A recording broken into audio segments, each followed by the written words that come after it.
Fl-ewwel kwart tal-2026 jiġifieri bejn Jannar u Marzu, l-att ta' persuni li għadu f'akkomodazzjoni turistika f'pajjiżna kienu ta' 654,784. Dan ifisser żieda ta' 15.5% meta mqabbel mal-istess perjodu tas-sena li għaddiet.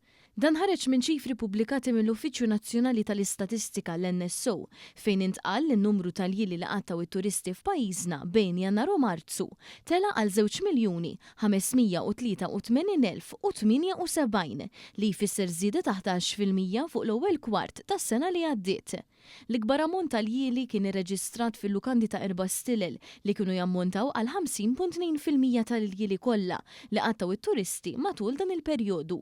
Sa dan it-tant l-użu net tas-sodod fl-istabilimenti ta' akkomodazzjoni laħaq 52.9%, żieda ta' 0.4 punti perċentwali meta mqabbel mal-istess kwart tal-2025. Dawn iċ-ċifri jkomplu juru xejra pożittiva tas-settur turistiku Malti, hekk kif aktar turisti qed jażlu lil Malta bħala destinazzjoni għal vaganzi tagħhom anke fix-xhur tal-bidu tas-sena.